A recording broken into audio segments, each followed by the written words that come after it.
Yeah. First of all, I welcome our speakers, our participants today. I see many of you.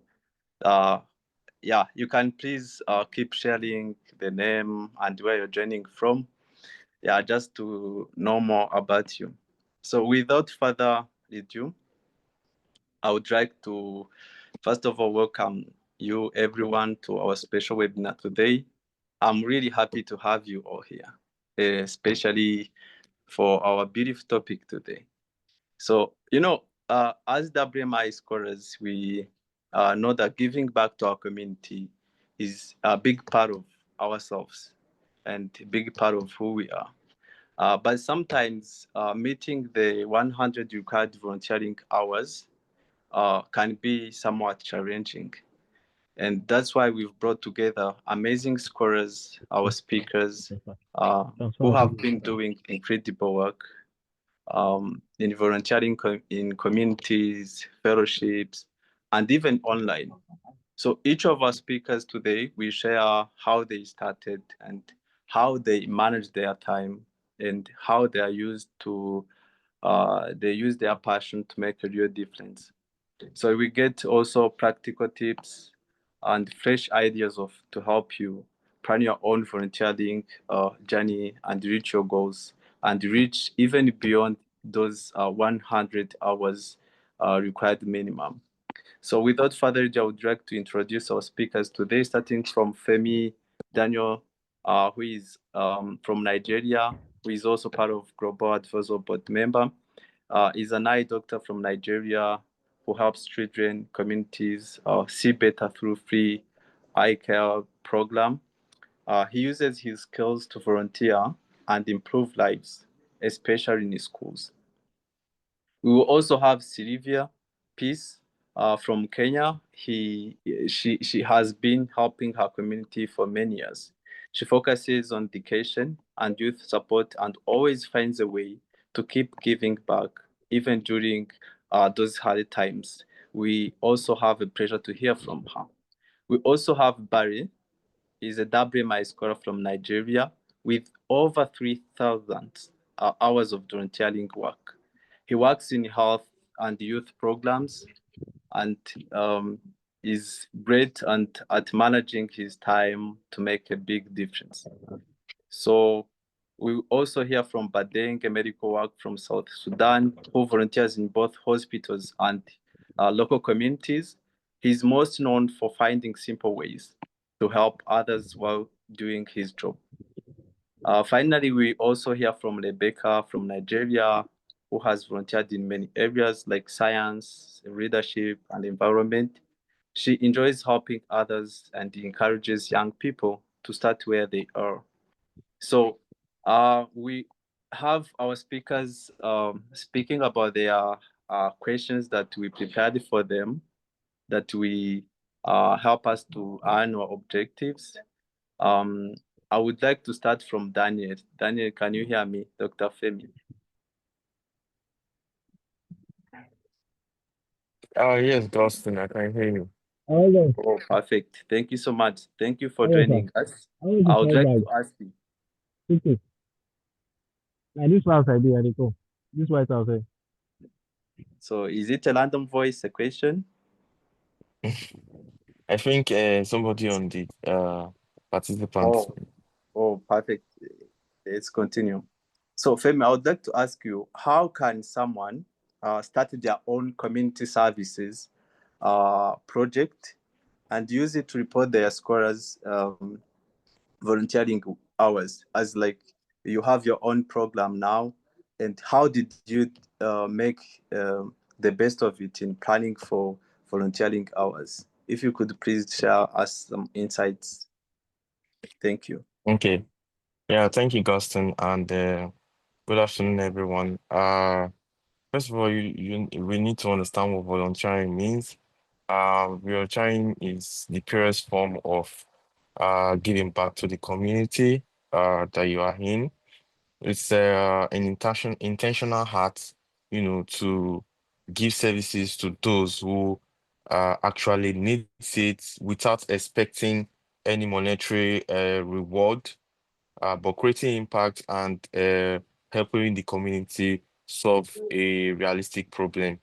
So, in terms of leading community outreach or community volunteering services, you have to be able to have a relationship between what you do in terms of your skill to solving a problem. They have to be a how do I put it now? There have to be a relationship between what you do as an individual, the skills you can offer to solving a problem. So when you find out or when you have realized what you can offer in terms of your skill as an individual, that skill can come in form of your, your education, in terms of your learned skill. It can be any skill at all. It can be something you learn from the internet. It can be anything at all that you have a skill for and a passion for, and using that skill to solve a problem. So when you have realized that, then you can go ahead to start volunteering for anything. It does not have to be an NGO. It can be any problem. Like I said, it can be any problem you have discovered in your community, and you know go forward, just do it to solve that problem. All right.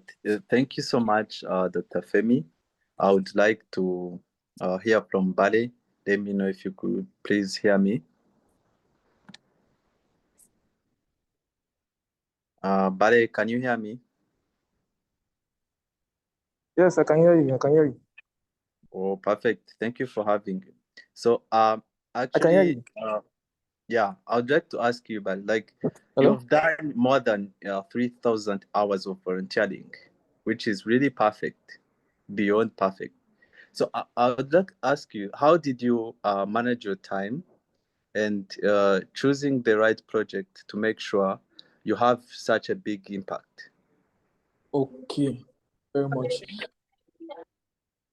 So I want to commend the organizers for putting up this webinar. It's really very good, and I'm sure that many participants will learn something from this. So having like over 3,000 hours, while it's not an easy, that is one thing everybody to know. And it's quite important we understand the concept of time management and having like a skill of priority, right? So as a student, I I had priorities, right? You know, being a student, sometimes we get caught up with a lot of distractions here and there.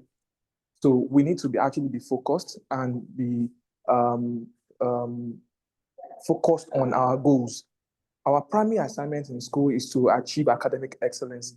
But on the side, we shouldn't make it a thing of when that the only thing we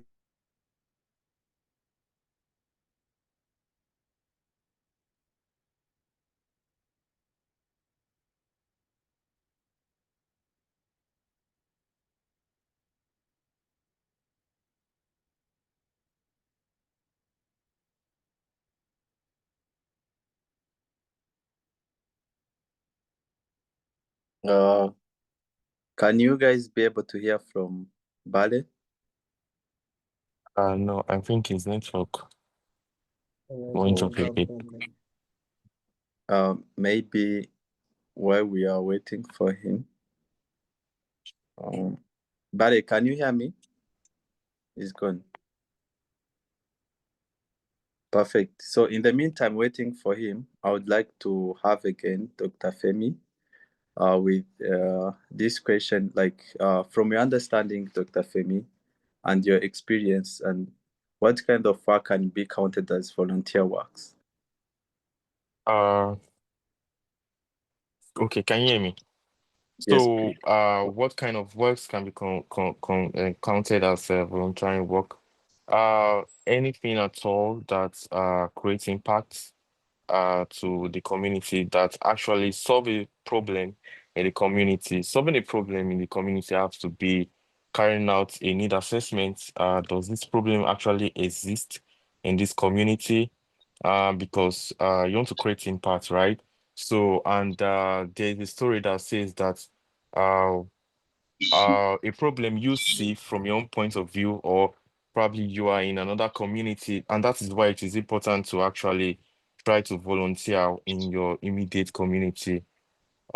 If you're staying in that community, you'll be able to assess the problem in that community. For example, if it is plastic waste, for example, or if it is in my own case now, poor eye health of individuals. So having the skill to solve a problem that actually exists in your community can be counted as a community work. I was trying to give an example. For me, while I was in the university, during my 300 level, I and Babatunde, we were actually colleagues. And in my own place of worship, I discovered that people find it difficult to read tiny print because of presbyopia. A lot of them are aware, but majority of them have not had their eyes screened or checked, or probably go for reading glasses and problems to solve their solution that will solve their problems. So we sat down, I, Babatunde, and three other persons. We sat down. We talking about that particular problem in my church, and we say, why don't we just go out, as optometry students, and then try to create awareness and try to make them see that this thing happened because of age. You are above 40 and you probably need reading glasses for you to be able to see those tiny prints, because some of them have to take the prints further to them so that they can see it, or they have to use a very bright light to be able to read their Bible in church. So we saw that as a problem, and we were proactive enough to go create awareness about it. Now, after creating awareness about it, we did a survey, and we saw that 80% of them actually have not have their eyes checked. So that problem, that little assessment that we did, I think we saw over 100 people. That little assessment that we did led to the creation of an NGO, which is the Retina Initiative. And to today, we have been able to go to a lot of communities and create awareness about preventable blindness. We now included cataracts, we included glaucoma screening, and a lot of things. So what works can be counted, just as I gave an example. Look for a problem that actually exists in your community, and you are in a better place with your right skill sets and people. You can create impact and actually serve as an impactful work in your community.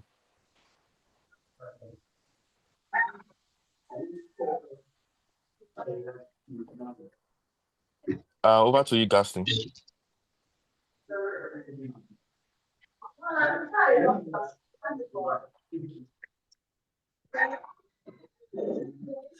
Gaston, are you on the line? All right.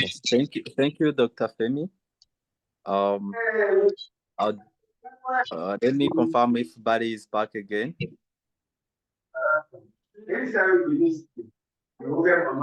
Barry, can you hear me?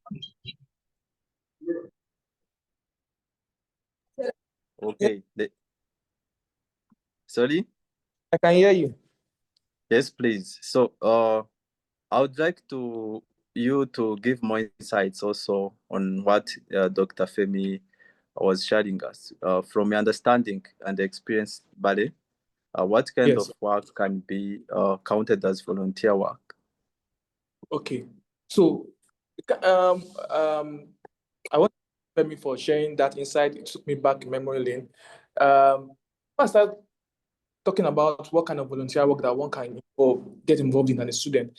I would like to just give like a short scenario that happened.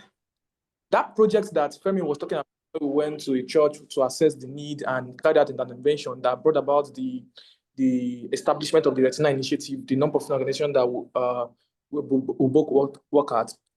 When during the planning phase, I can remember my second year then, during the planning phase of the project, I could remember that there was a time we had lectures, right?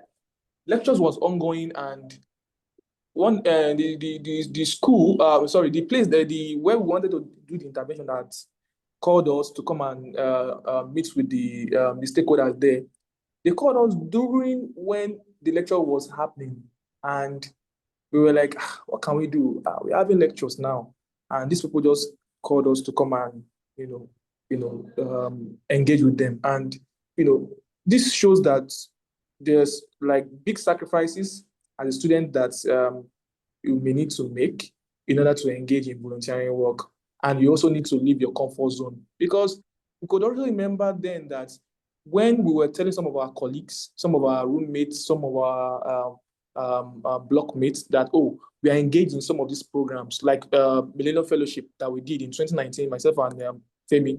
When we were engaging in these things, some of our roommates would say, oh, there's no need in doing what you are doing. Why are you doing that? Oh, you don't need to do that now. Yes, there are students that will tell you that volunteering does not make sense. I've seen that one before.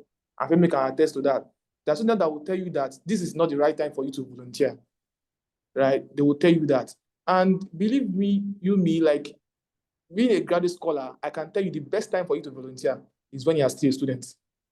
Because when you leave school, especially when you are doing a professional course, right, you are always engaged in other things, doing other things, try to, get involved in other things that may really take your time, and you may not really have time for volunteering. Like, volunteering is something that you do that is coming from a point of having a point of passion for that thing, even when you are not being paid for it. So selecting the type of volunteering work for you to do has to just boil down to what you are really concerned about, that you wish to actually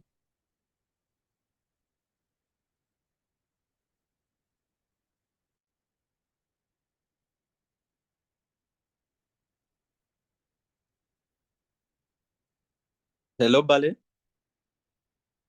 I think we lost him again. Bale, can you hear me?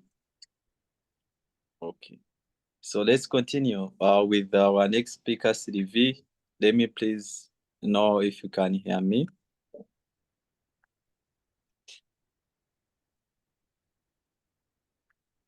Sylvie, please, can you hear me? Sorry, I thought you had called someone else. I'm sorry. Okay. Yeah. Yes. Good afternoon, everyone. Thank you for having us and organizing this webinar. Thank you to all our guest speakers, our organizers, and the participants who are student scholars. This is a great opportunity. My name is Sylvia Peace from Kenya. I'm a WMI scholar. I think for me, what I can say is I will start by voluntary work is not something that is forced. It has to be inside of you, because this is work that you will do as you give back to the community. You do not expect any payment. You have to give your hours, you have to give your time, you have to give at times resources. And even if you don't have, you have to think about what can you gather, what are the networks that you have that you can leverage to help you gather resources which can help you give back to the community. It's about giving back and not receiving.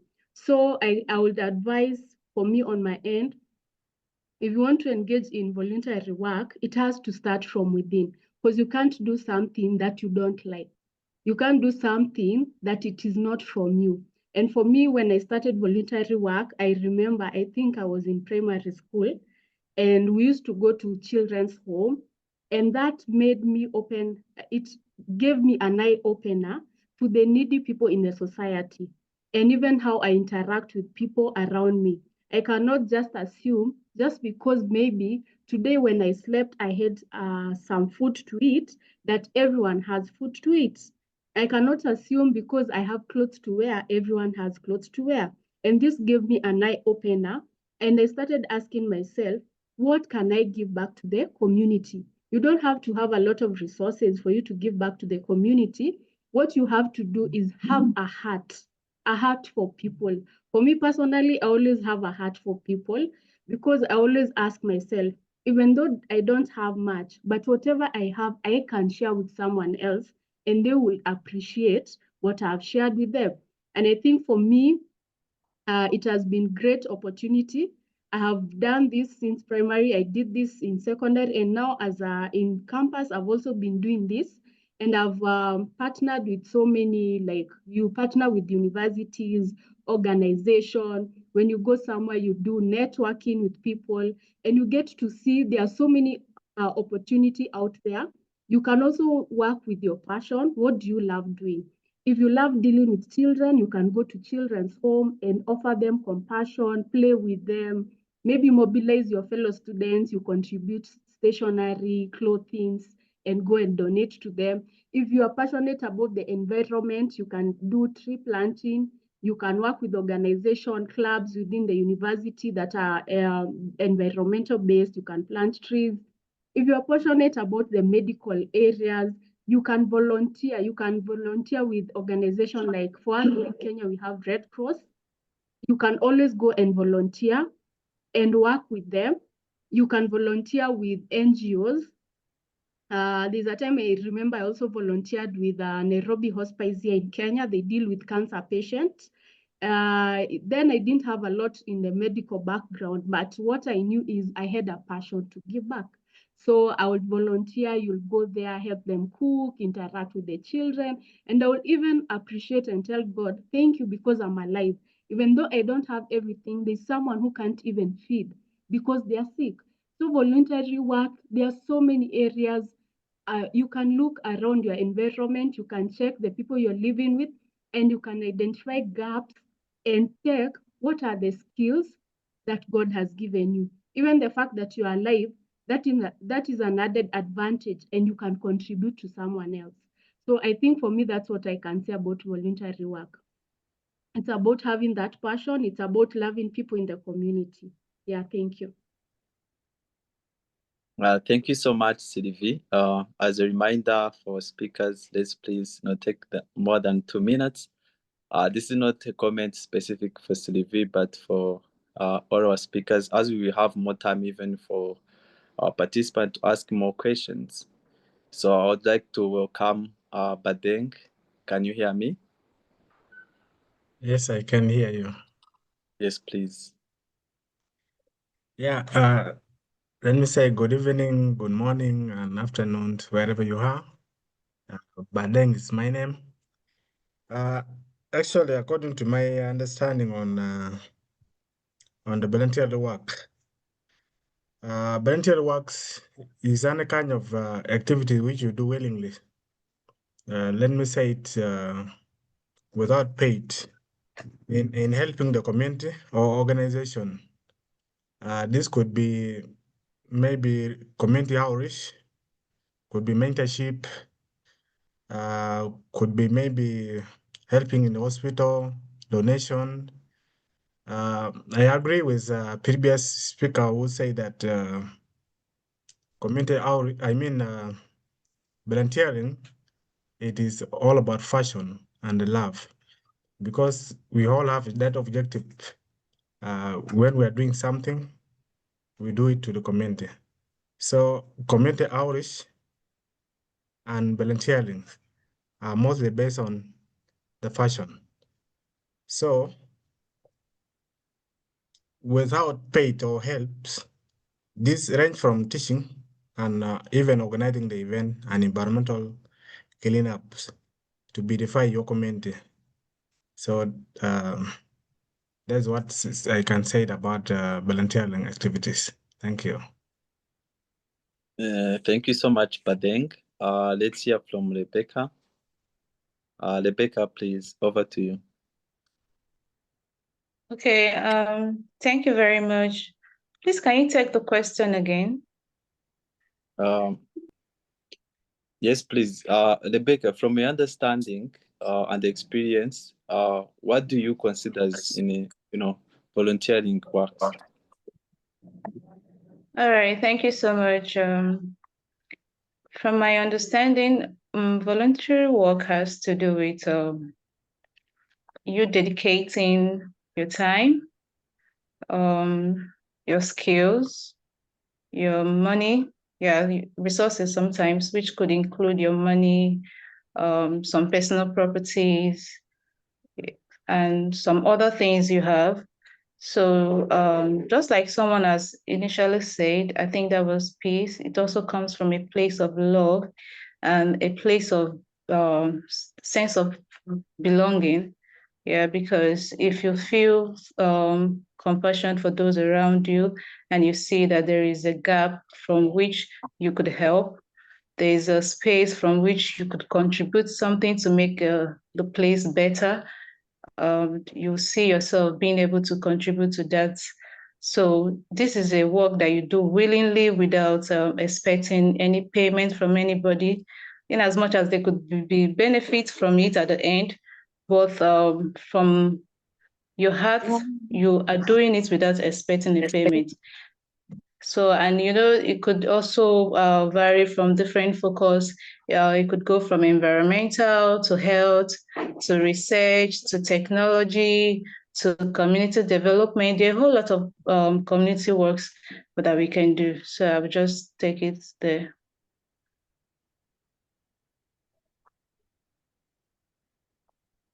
All right, thank you so much. Back again Thank you. To Peace. Peace, can you hear me? Yes, I can hear you. Yes, please. So, Peace, as you've been the chairperson of fellowship in Kenya, how can our scholars, particularly from Kenya, can engage in community service works via your fellowship? Yeah, thank you. Thank you, Gaston. I think for me, what I can say is, number one, you have to build relationship with them, because at times, most of them, you find that they really don't know what is there. When you build a relationship with them, what we normally do from the leadership, we try and build relationship, and we allocate certain members so that they can track the other people.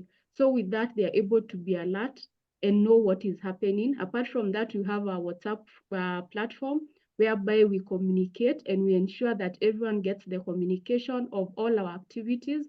We normally share our calendar year of events at the beginning of the year, whereby everyone knows they can block those dates of the activities that we are planning for the year, so that by the time we are having the activities, sorry, I think there's a background noise. Yeah, thank you. By the time we are having the activities, the scholars are able to engage because they have blocked those dates on their calendars. And we always involve them and get also views from them, because when the ideas also come from them, there's that ownership. There's scholar participation and ownership. Yeah, thank you. Okay. Yes, thank you so much. As a reminder for our participants, in case you have a question, please note them down or share in the chat box, as we will be having more time to review them. So, without further ado, I would like then to move to our section where our speakers are going to share more of their significant works they've been doing, or having also to talk more about them. So starting with Femi. Femi, no, I can see Batunde. Bale, can you hear me?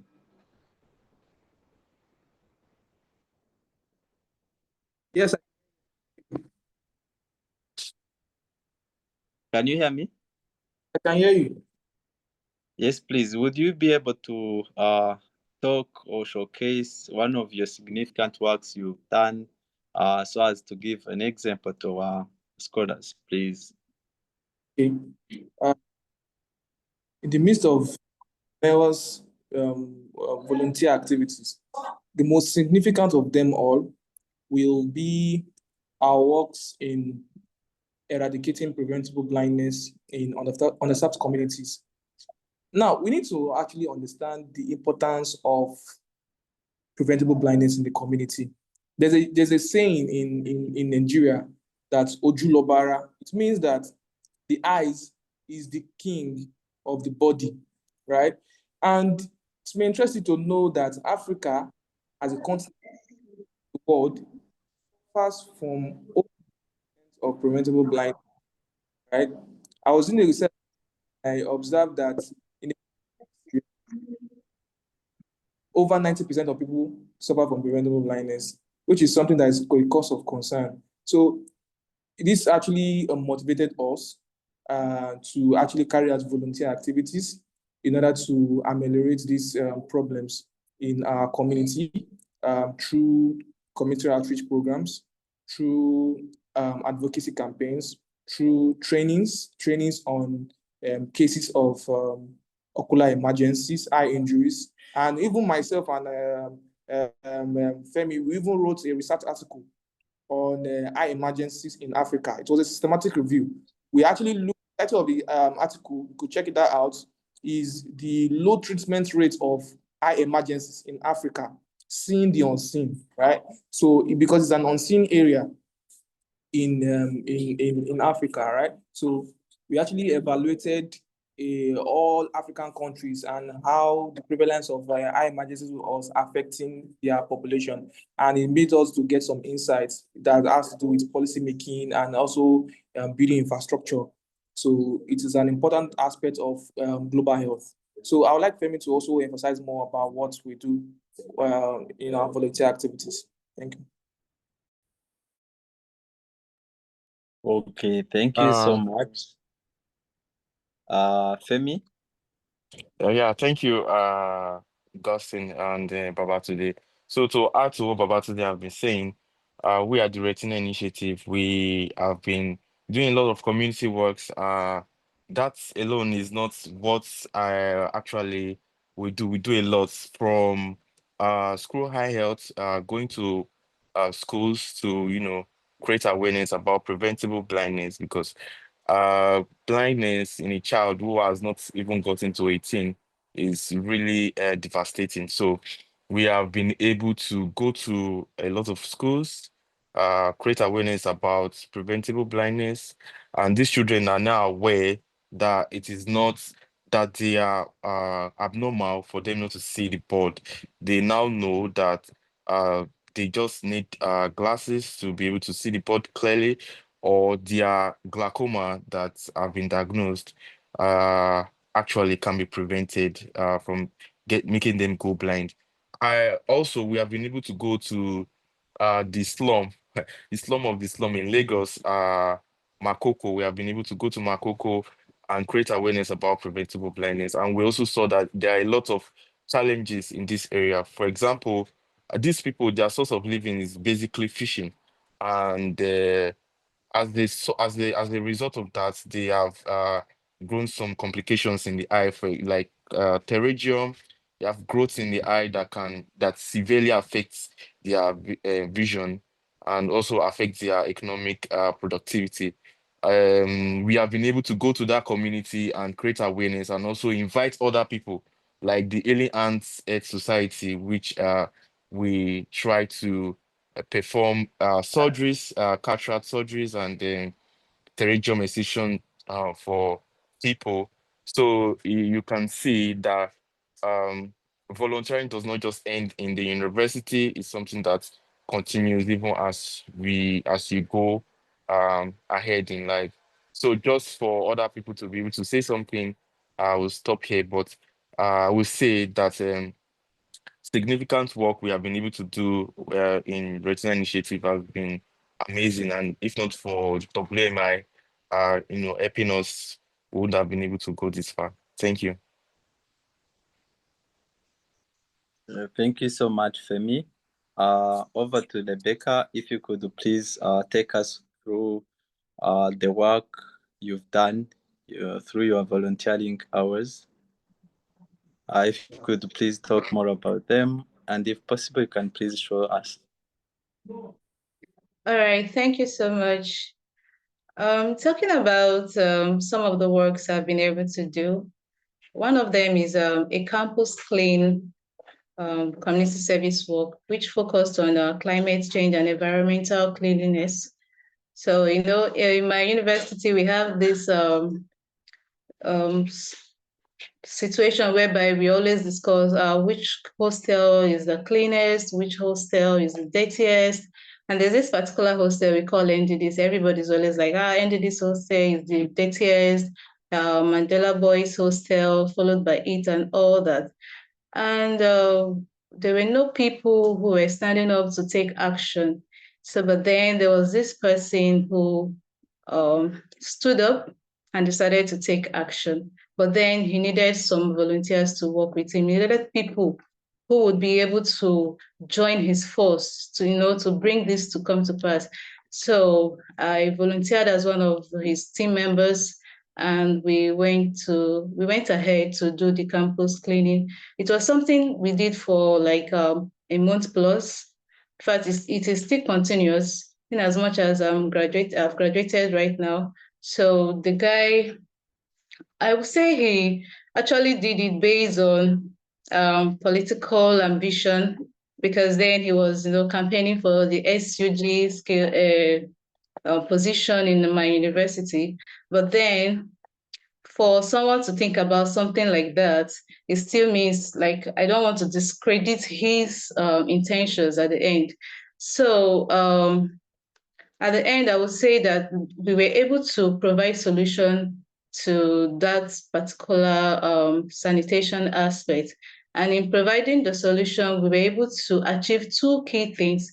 The first was the action that we took, and the second thing was to create awareness among the students. Yeah, like awareness, I mean, for them to take responsibility. So just imagine where some persons, if you just go ahead to create awareness, keep your environment clean, don't do this, don't do that. Some people will be like, okay, I can, from now henceforth, I might not drop dirt anywhere around me, but then how about the ones that are already there, who will clean it up? So the action was something that helped everybody, because we even noticed as we went for the action, we went for the project, some of the students came out to join us for the community service. So they were looking for a push. So when we have already started this action by cleaning the hostel, we came out. So it also helped them to continue from there. There was now this awareness, this sense of responsibility. Oh, my environment needs to be clean. Oh, my environment needs to be, tidy for my own health and every other thing attached to it. And that is it for that particular one. And another one that I would just like to share has to do with and a voluntary I did as online. Yes, sorry, I did online. Still part of the volunteers for now. So volunteering online, I volunteered with an online community as a webinar moderator as of there, and also a campus ambassador to just talk about this whole, what the community was about, to bring it down to the students. Yes, because this was a community that has a relation with my course of study, my field. So most students needed to know about them and what they bring to the table. So I served as a campus ambassador for them. So like bringing the awareness to my colleagues, to other people in my field about what we do.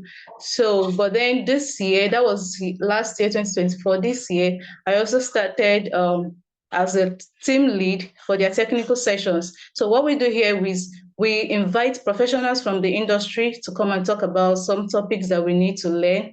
As students, some things are still very big, ambiguous to our ears. So when we bring it down to the level of the students, invite the professionals to come talk to us on a student level, we see that most of the things we learn in the classroom, I'm a geoscience student, so most of the things we learn in the classroom, we'll bring it down to the student level, and it makes it easier for the students, helps them to ace their grades in school, and so I'll stop there for now to allow others to talk too. So thank you.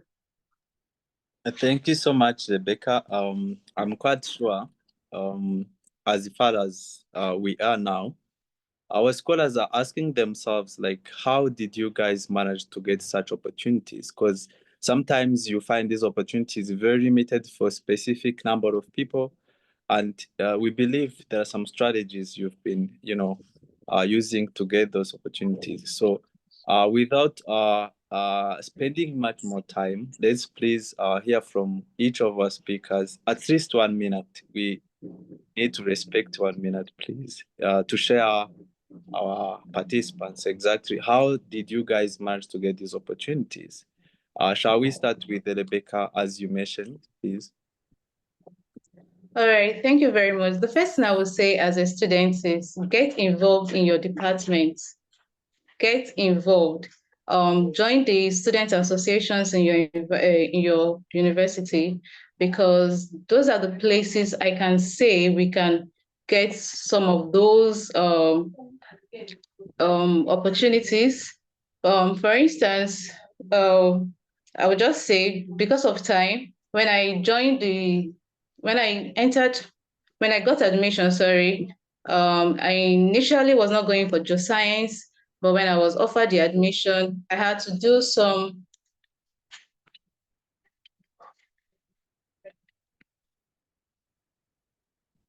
Can you hear me, please? Yes, please, we can hear you now.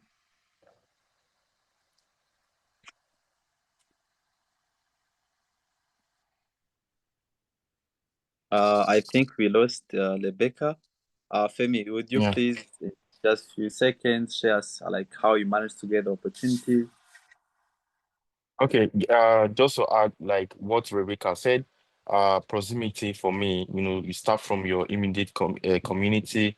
It can be from your school clinic, or local NGOs are around. That's where you can find opportunities to volunteer in. Then you can also propose your own idea. For example, you see a problem that need solution, you can propose your own idea. Then thirdly, is leveraging on digital communities. For example, you can see all these opportunities online on Facebook, on LinkedIn. Cumulatively, you'll be able to see opportunities that are open for volunteering. No, thank you. Badeng, over to you. Thank you very much. To me, mostly the opportunity come through the university and also social media. The university may organize, or as a student, you may sit and see what kind of volunteering activity that you can offer to your community. For example, if you're public health students, and then you'll be able to organize yourself, you go to the university administration, and then you request maybe for mean of transport, or you can even make a fundraising by yourself, and then you'll be able to take that initiative out. And then second to that is social media.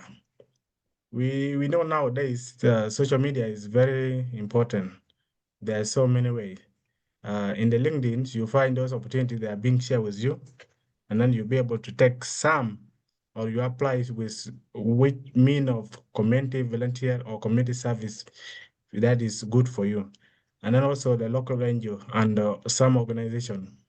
Like recently we had fellowship activities, as the WMI's Uganda fellowship, and then we managed to reach to one of the prison in outside of Kampala, in a certain town there.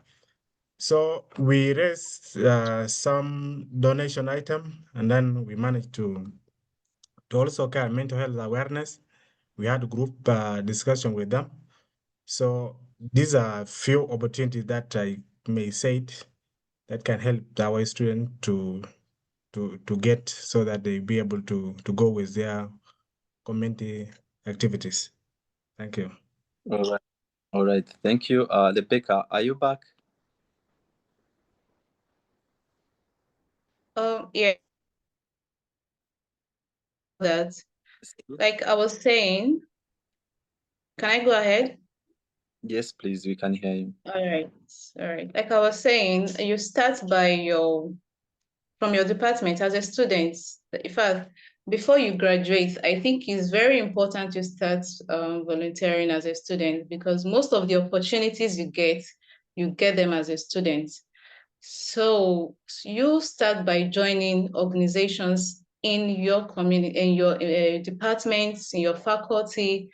Most of these associations, most of these organizations, they have their visions and mission, and which includes most of the volunteering activities you're looking for. They just organize it for their students, looking for those willing members, chapter members who are willing to carry out the activities. They go as far as funding these outreaches, those volunteering activities. So the first thing you have to do is to identify those associations in your departments and look for a means to join them and be very active with them. They have those opportunities. And from there, you can even meet higher people, industry mentors. I'm just talking from my experience as a geoscience, who will be willing to also fund your own personal community development. I have a friend who, when she did her NYSC, that's her National Youth Corps Service, that's for Nigerians, people who are Nigerians. So what she did was she reached out to one of the professors. In fact, she reached out to a lot of persons. She wrote proposals to a lot of industry mentors that she wanted to carry out a solar implementation to install solar system in the community where she did her NYSC due to total darkness, which was around there. So these persons, how did she meet them? It was because she was an active member of these organizations, these chapter bodies, which have larger bodies in the industry, but they bring it down to the students because they know the students are also the future of the industries tomorrow. So that is one of the things I would say. And someone already mentioned the social media. Yes, you can leverage the social media to, get these volunteering opportunities. So thank you. All right. Thank you so much, Rebecca. As you are going to come, please also to share us about the strategies she put it in the place to get such opportunities. Please, participants, be ready with your burning questions for our speakers. I can see Victoria raised her hand. Please, others, you can please be typing them in the chat box. After Sylvia, we're going to come the questions. So Sylvia, over to you. Yeah, thank you, Gaston. I think for me, my great speakers have shared a lot. I think I will share what they have left out to avoid repetition. I think also we can leverage, because I believe within our fellowship, we have also graduate scholars, and they're also working in places like for us, there's an event that we did of a blood drive donation that we had. And we worked together with one of our graduate scholars from the Wells Mountain. He works at a cancer center, RFH. So we were able to partner with him and we organized a blood drive there that was successful. And we were able to collect the blood for people, especially for cancer patients. So I think people can also, within the fellowship, they can leverage the people who have gone ahead of them and they're already working in organizations that they can also get opportunity. So they make sure that they are networking. Also, the other one that I think people have not, you can also identify gaps in the community, and within the fellowship, you can come up with proposals, write proposals, apply for grants, and you'll be able to participate. Also within the university, position yourself strategically within the university in which you are, because there are so many opportunities. And also from the community, you will hear NGOs that they have something they are doing, and you can also go there and volunteer and ask them, what can I offer? Or you go with an idea and tell them, I have heard you're doing this and this. I am also thinking, can I be able to come in? And I have this number of people. So that will also help, I think. Thank you. Yeah, thank you so much, Sylvie, and for our speakers at large for such great points. I believe we learned a lot as participants, as scholars who aspires even to make it beyond 100 hours, because we've seen many of them, they have been doing such many hours. So without further ado, I would like to welcome questions for our speakers. I can see Victoria raise the hand. Victoria, please. Would you please mind unmuting your microphone? and ask the question.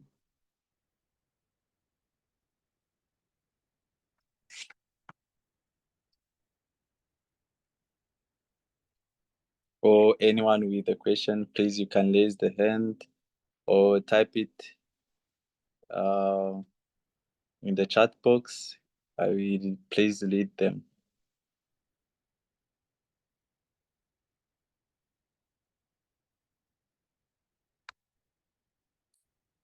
Victoria, can you hear me? Yes, please. Yes, please. Over to you. Okay, good evening, good afternoon, everyone from wherever you are. I am Victorina. I am a midwife from Uganda. So basically for me, I work as a midwife in a local government. It is a public service. So like usually as we interact with these mothers as they come, they present to you an opportunity to know which problem is prevailing, especially maternal child health. There are many problems that are prevailing. We have the high-risk pregnancies. These are categories of mothers that have had like over 2 previous scars. They have like high blood pressure, and most of these mothers come from the deep villages. So as a midwife working in my department, maternity, and as the head, I've been able to follow up these people in the community. Not only that, the same with the mothers who have experienced obstetrical fistula following childbirth. I do follow these mothers, and I also connect them to a certain hospital in Uganda called Terewode, where they get a free service, free surgery of these fistulas. So with this, like in this field, you are able to identify which problem affects, and also still being in the hospital, you're able to know that mothers from a particular community are faced with these problems. So during the outreaches that are always scheduled, it can be immunization, we integrate according to the need, according to the problem that is prevailing as per that time.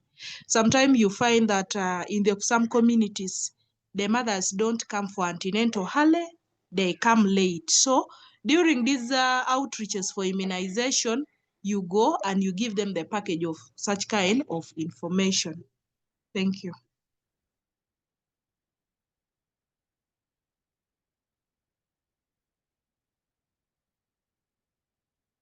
Okay, Victoria, are you still there?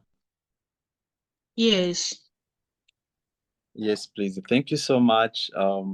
I think she was sharing us more of her work she has been doing. That is really amazing, and it's so inspiring. Keep doing such amazing work.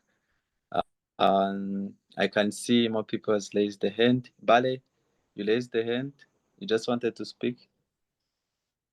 Yes, thank you very much. I wanted to add for the participant that are listening that they may consider to engage in volunteering activities. And what I want to add is that Yes. volunteer, right? A lot of speakers here have talked about the fact that volunteering is more of giving back to the community that you actually belong to, right? Looking for ways in order to make their situation better than how it was before, right? Now, there's something that I want the participant to pick is that according to Isaac Newton's law, that for every action, there's an equal and opposite reaction. What I'm trying to drive at is that for every of these actions that you're doing, for every of these community development works that you're engaged in, try to actually learn or develop certain skills in the process. Now, you may think that it's just doing a cleanup, for example, or just participating in an outreach program, for example, and you may think you are just giving them back. But truly, there are certain skills that you can actually drive in the process of you doing that particular thing. That skill that you are actually getting, you are getting it for free because of the work you are doing. And that skill or that experience that you're building could be like a pedestal for you to actually excel in certain things. I'll give an example. I know of someone who is a former scholar of WMI that actually got an MBA program after what's it called? A degree program, immediately after a degree program, in one of the top 3 schools that offer MBA programs in the world. How was she able to get it? Because for you to get an MBA program, you need to have a lot of experience. The way she was able to get this was because of the fact that she has actually had numerous experience while she was still an undergraduate. While still studying, she was developing a lot of skills and gaining a lot of experience from different activities that she participated in while being a student, right? So in as much as we are giving back, we should also try to learn something from those things that we are doing. Thank you very much. Thank you so much, Barry. From the chat box, I can see Bonmark shared a question. Thank you, Bonmark, for sharing the question. I would like to lead it, and any of our speakers feel comfortable picking the question, would please go ahead. So he's asking, how do we utilize the graduate scholars in gainful employment to leverage the opportunities for community service and partnership with their organization for volunteer opportunities? Yeah, it's basically how you guys with uh, organizations or programs that are currently running, how could you guys graduate scholar be engaged in? So anyone with comfortable would take the question, please.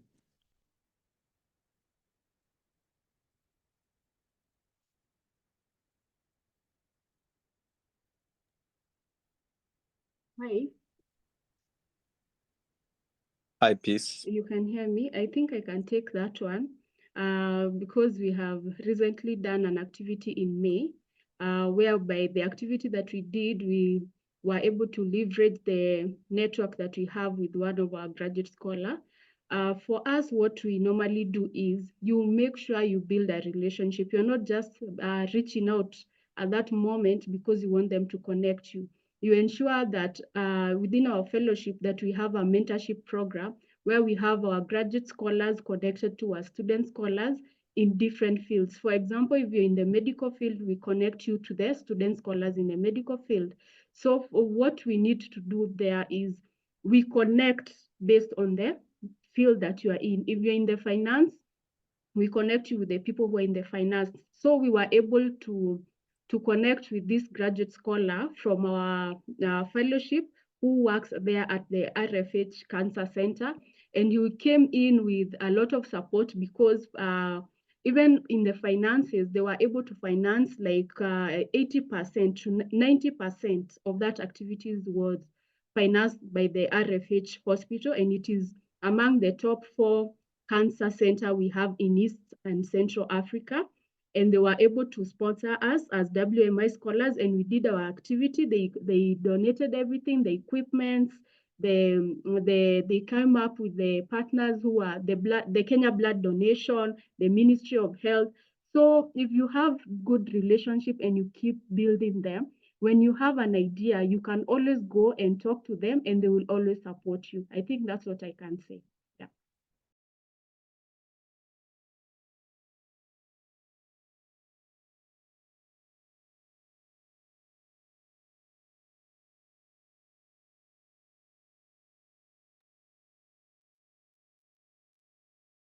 Yeah, over to you, Gaston.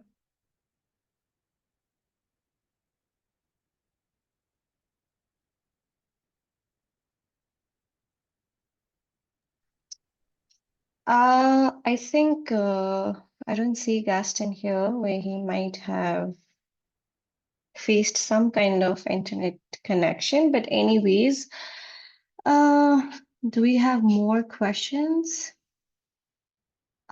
Is there anything that any other speaker wants to add on what Sylvia said? Then they can go on. Otherwise, I think we're already 5 minutes past our time. So I think it's time that we say goodbye. If nobody has any question, once again, I would like to thank. Okay, I can see Sarah is there raising her hand. So Sarah, can you please unmute yourself and quickly ask if there is anything you want to? All right, thank you, Niraja. I want to say a very big thank you to our speakers. I've learned a lot today. I've gained a lot of insight. So my question is, I know in all of these voluntary activities and community service engagement, there might have been a time when you guys had some kind of challenges and resistance, maybe from the community members due to, we know that a lot of people these days have this fear of change, change of things. They just like the way things have been for the years and they wish to remain that way. So sometimes when they see something new coming their way, they kind of give some kind of negative reaction and the rest of that. So my question is, when you came across such situations such as resistance and challenges, what were the measures you took to ensure that you still were able to, go ahead with your project and everybody was happy?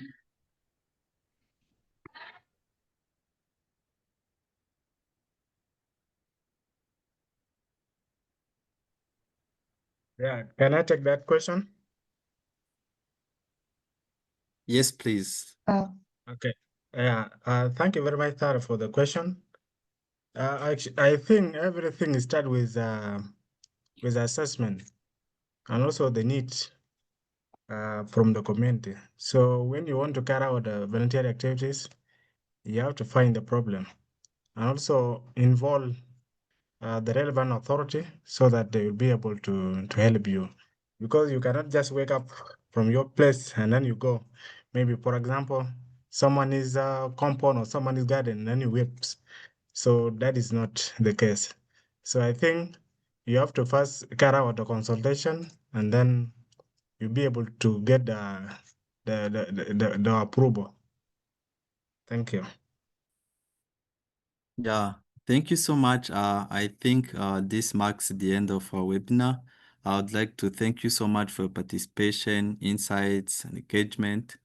Hopefully, let's keep aiming high, not only meeting the required volunteering hours, but also keep having a good impact to our community. Yeah, thank you so much. See you the next one.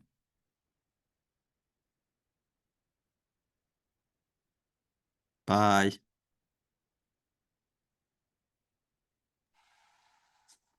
Bye, everyone.